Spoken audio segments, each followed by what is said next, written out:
But a lot of people think organic is a scam. Do you think buying organic is a scam? Well, see, the reason I think it's a scam is because they're giving you the bonus of invisible poisons. Ooh, tell us more about that. Glyphosate, which is one of the most dangerous chemicals. It's the most prolific. It's in our water supply. It's in the breast milk. It wreaks havoc on your gut, on your tummies, and the body stores it in the fat. And so what happens is you've got a whole generation of inflammation.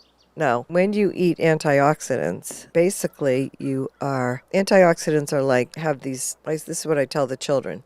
When you eat processed foods, you create all these whirling dervishes called inflammatory cells, and they have barbs on the side, and they go in and they nick your inside of your veins, and they do destruction on inside of your body. And when you eat a carrot or an apple, they have antioxidants that are like Pac-Man, and they gobble up the inflammatory residue from eating processed foods. So you want to bring the balance up. I mean, pizza, the cookies, all the stuff that children eat. Naturally, it's not that big of a deal when it's balanced by a healthy whole food diet. Children will burn through it. Yeah, and the phytonutrients are found in fruits and vegetables, in case you didn't know. Right. So the whole thing is for the parents to be living this way, to switch, to have this. If there's nothing in the house, they're going to start eating apples and peanut butter, or apples and almond butter, or they're going to find things that satisfy them. We all know if you go out, you eat right, you feel right. Totally. When you're hungry and you want to go to, let's say In-N-Out Burger and just shovel down fries and ketchup in the burgers, you do that and you feel satisfied at first. And then later on you just feel sluggish and bad. But when you're eating right, salads and eggs and go ahead. What do you say to the carnivores who are like, all vegetables are bad? Oh, yeah, yeah, We're yeah. on a farm right now, so I have to hear what you have to say about the vegetables not being bad, Because right now they're the enemy in media. It's very interesting because I know we always hear this, but it's the truth, that the whole thing is in the gut, right? So just like the soil, when you have your plants, when you're feeding the plants, you're actually feeding the bugs under the ground, the subterranean bugs. The plant doesn't uptake what we pour in there. The bugs do, and they break down the minerals and the vitamins from the soil that we can't do. So the bugs, you were talking about how you're really feeding the bugs because the bugs are breaking down the minerals. Oh, you were talking about vegetables. Yeah, like When they're vegetables, the carnivores always say the vegetables are they're out to kill you. Plants are killing you basically, and just eat meat. Because, your body has an inflammatory response to kale. And so what happens is, the reason that there's so many varieties of everything is because there's so many varieties of bugs. And they prefer certain foods. For example, the red polyphenols that come from pomegranates and beets. The akamanzi that's a probiotic that feeds. It's anti-cancer, it's anti-inflammatory. And so when we eat a whole range of the rainbow, we end up proliferating these magical bugs. They notice, that these meat eaters end up with weird allergies, lots of stuffiness, lots of allergic reactions happening to the environment, to any foods that they eat, because they don't have a full range. No, it isn't. It's like keto diet works for a couple of years, right? And then you hit your 4. Then you're kind of like, oh, my liver sluggish. Right. My colon is sluggish. Right. You got dark circles under your eyes. Right. You might even be not even feeling, your muscles aren't forming the same way. Right.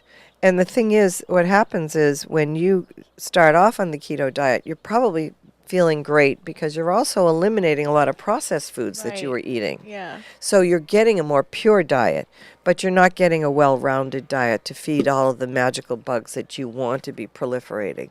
I'm just doing a kefir now. I got the kefir grains, and then I got some grass-fed local dairy and cream, and I put them both together. And I do this probably once every 6 months or so, because all those magical bugs that are growing in the kefir are also going to inoculate inside of me, and they are the things that help you to not create inflammation.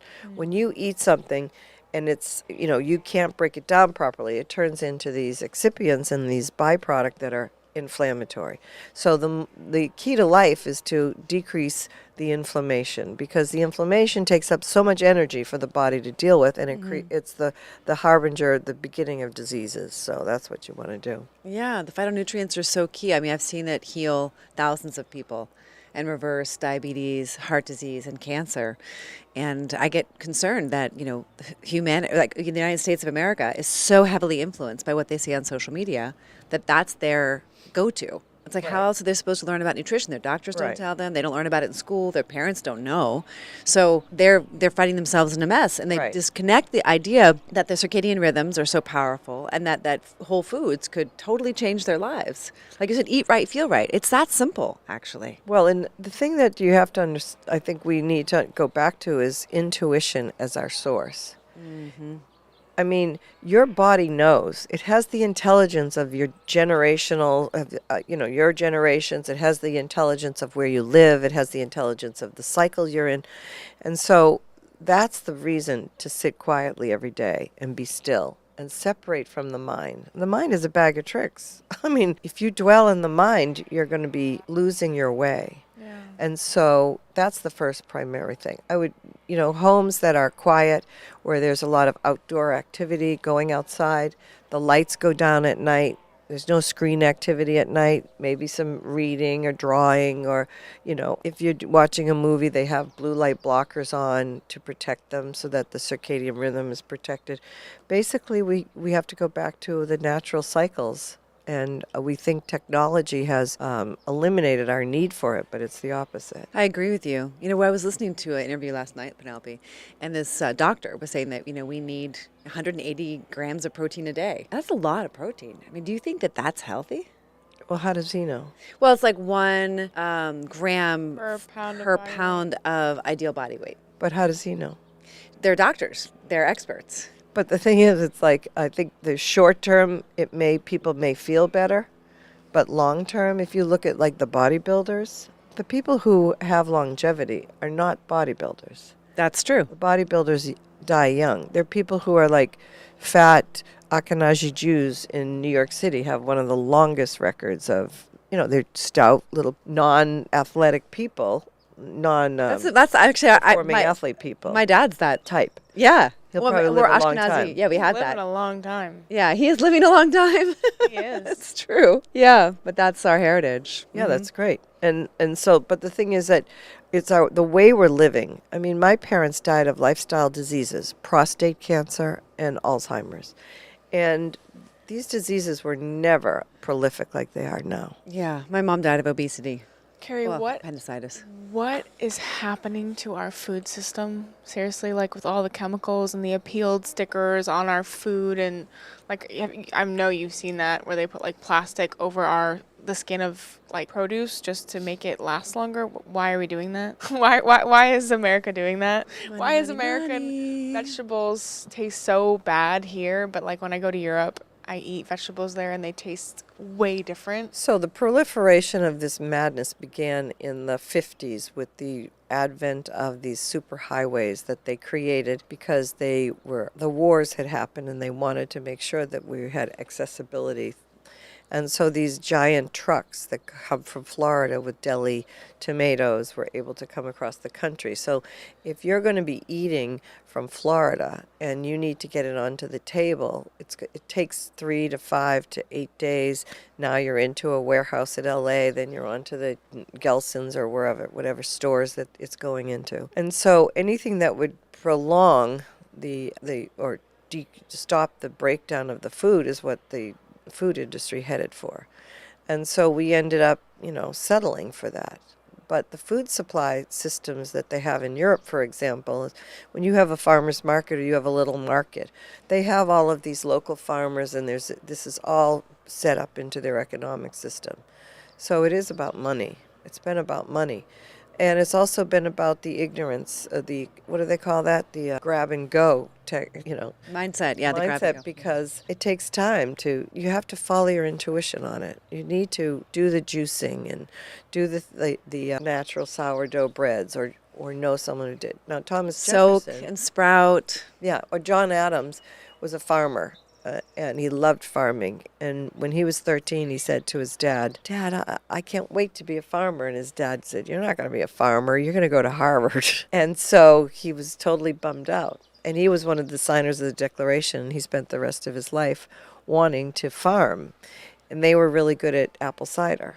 And so they would go to the local place and they would say, "Here, I've got this apple cider." And then the neighbors would be great at potatoes. And so that we knew our makers, we knew our farmers, and that's what we have to get back to. And so, for those of you who don't know, Carrie is a legend. And anyone who knows her agrees because her knowledge and wisdom and depth extend beyond any person I've ever met, especially when it comes to everything to do with food. And I'm a total foodie. You are. So she and I have a lot of Food connections. is around that. delicious. Oh, thank you. That means a lot because you know all the top chefs.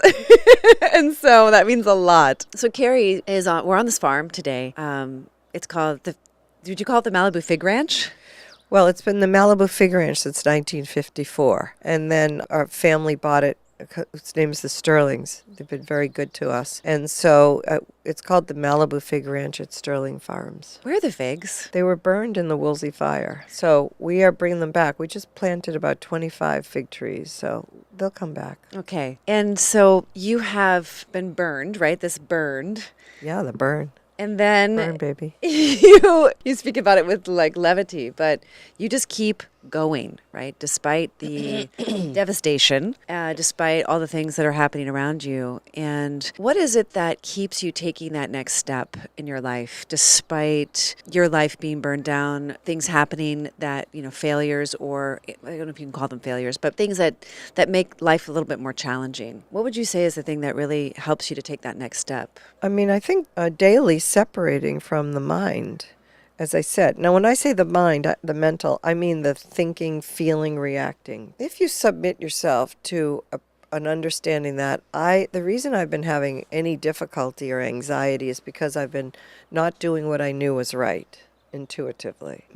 All of men's problems come down to that one thing. They don't want to do what they know is right. People know. If I say to little kids, "Okay, so what are you doing that you shouldn't be doing?" Tell you right away, "I'm doing this, this, this, and this." Most people will too. I know I think that's why our program works so well, because we actually don't tell them what to do, and they're always surprised. Like, "Where's Right. my meal plan?" And we say, "Well, actually, you know what to do. Exactly. So we're going to support you in doing that. And then when you're Correct. ready to learn something new, we're going to teach you that." Correct. But that's actually that's the way we designed our program, and that's why women are feeling so empowered and they're so proud and they're so that we're rebuilding their trust with That's themselves. right, with themselves. And the thing is, there's two questions. What are you doing that you shouldn't be doing? And what do you know that you should be doing that you're not? So, for example, with the food, they could tell you right away, "I'm eating this every night. I'm sneaking this. I'm doing all the things we all know that we do." And also, what do you know you should be doing? I should be doing the juicing. I should be eating protein in the morning and, a little switch over for a little while to whatever that diet is, the next step. And then you just allow the intuition to guide you.